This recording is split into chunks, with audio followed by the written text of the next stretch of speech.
perfecting the Bondo spray putty technique. Want to see the results and how it's done? I've got it for you in today's video and it's coming up next.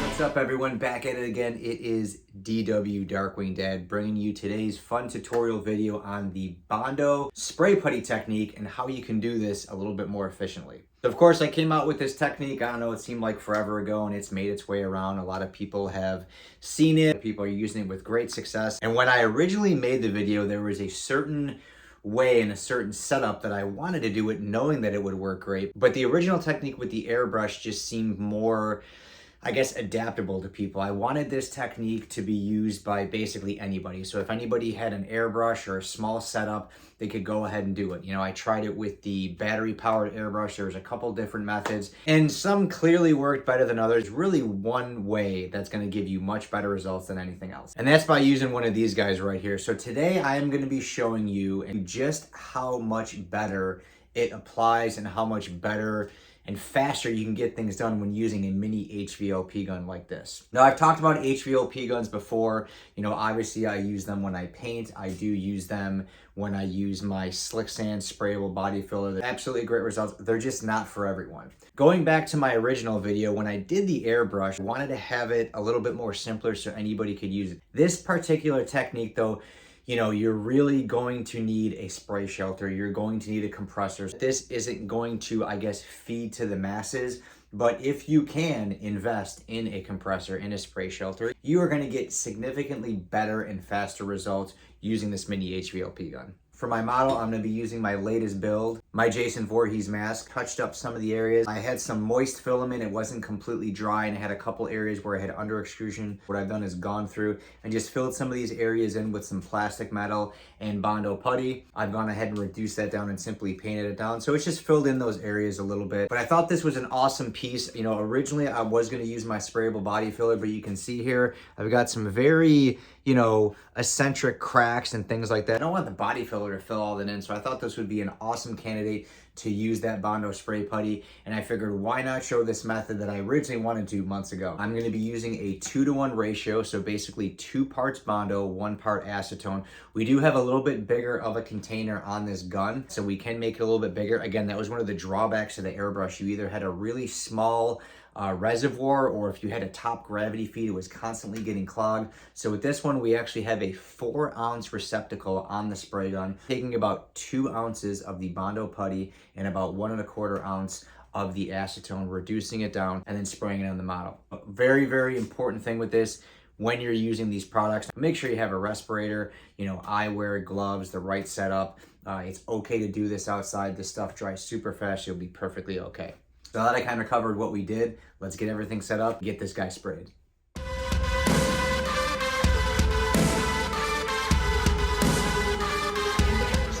So again, we have the Bondo glazing putty. If you're a little worried, you know, like messing with acetone right off the bat, got my respirator right here. I'm gonna put this on when I spray. Really see, but I've got my window open right here, so I've got a nice draft coming in.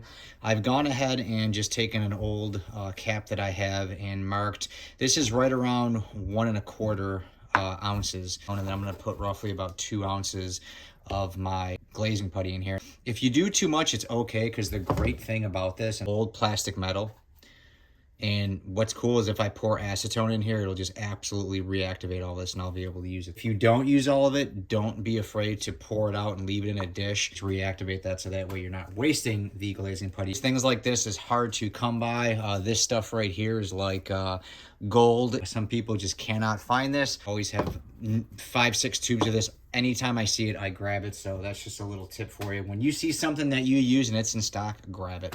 Glazing putty poured in here, mix it with the acetone and get ready for spraying.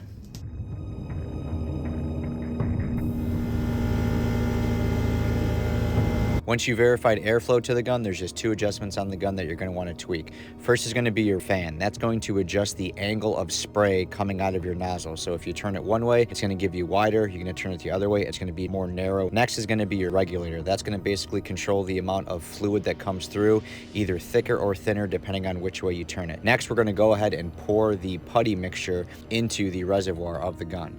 So when you pour it in here, you want to make sure you mix it up real good. Quick look right here, you can see all this putty left over. That is a no-no. You do not want to do that. You're leaving all kinds of putty behind and it's going to be really thin.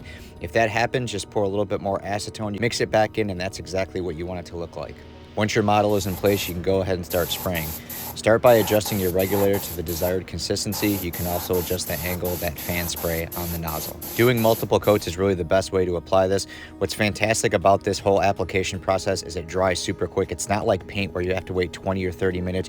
You can do multiple coat after multiple coat until you get the desired results that you'd like. It dries super fast and you're pretty much ready to sand it within minutes. So once you have your model looking good, we can get into the next process. Once you have your model sprayed and it's set out to the side for a quick dry, go ahead and clean your gun. You don't want to leave putty in there or anything like that. It can just clog the gun and damage it. So what I recommend is getting some gun cleaner. This is a compressed can. It usually runs around $8 or $9. You can also just take some acetone that you have and pour it in the gun and kind of shake it around, break down that putty and get it out. Leave it hooked up to your compressor, spray it out until the fluid is clear. If you see any kind of red or pink, there's still some residue in there and we have to get it out. You can also speed this process up by using a rag or a microfiber, just kind of wiping down the inside of it if you see any residue. Also make sure you clean the nozzle. So again, you can spray it on there or wipe it with a rag and you'll be good to go. Have a nice clean airflow, and probably the most important thing is make sure you're wearing some PPE during this, because this stuff is going to be kind of sloshing around. Next, you just kind of have to clean up the setup, and once that's all good, we can get on and wrap this project up. All right, guys, well, there you have it. Quick demonstration of using the Bondo spray putty technique with a mini HVLP gun. This is a pretty general gun that you can get at most hardware stores, Harbor Freight, even on Amazon. Usually around 15 bucks. And realistically, if you are getting into prop making or you're building things like Iron Man suits or just trying to get 3D prints smoothed out in a fast, effective time, boom, the proof's right here. You know, this thing is already ready to be sanded. It applies so quick, it dries so fast, it feels so good. It really is an awesome technique. Using this HVLP gun, this whole setup that I have here, it's gonna give you awesome results. Of course, there are a lot of people who are hesitant. They prefer to use the Bondo method where you brush it on, which again, that's a great method. It's still going to be awesome. The amount of time that it is going to save you is insane. You don't need a super huge giant compressor. I'm just running a small 8-gallon Cobalt compressor. It's basically meant for using small air tools and painting and things like that. You can get at Lowe's or Harbor Freight. Great investment. Really not going to get the best of the best until you start utilizing a putty. And whether you're spraying a putty, whether you're applying a putty by hand, those are really what's going to fill in those gaps, you know, quicker than over sanding your model and constantly going layer after layer after layer of filler primer. Filler primer is great. It's an essential step in finishing 3D prints, but it's not the cornerstone. Putties really do the job a lot better, a lot faster, and this method by far is the fastest so far. I know what some of you are wondering. Some of you had seen my Bondo plastic metal and putty combo. Can that be sprayed? Yes, it can, but I am going to do another more in-depth video to give you better views, better angles, and actually show you how much better it feels. But if you like that method where you mix the Bondo plastic metal and the putty, yes, it can be sprayed. We'll have a follow-up video explaining that whole process a little bit more in depth.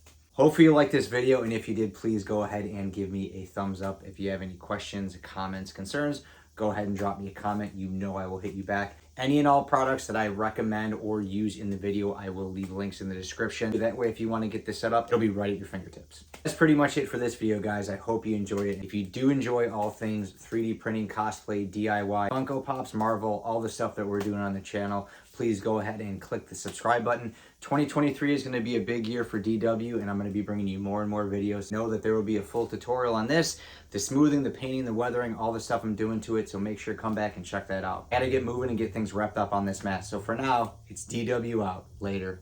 And speaking of wrapping up, how quick did I get this wrapped up? Well, after about a 5 to 6 minute sanding session using some 220 with my palm sander and getting some of the intricate areas around the eyes knocked down, I applied 2 coats of Bondo filler primer, and the results speak for themselves. Absolutely awesome, minimal effort, and great results. Make sure to check back for the end piece and the finished results of this mask. Until then, we'll see you next time.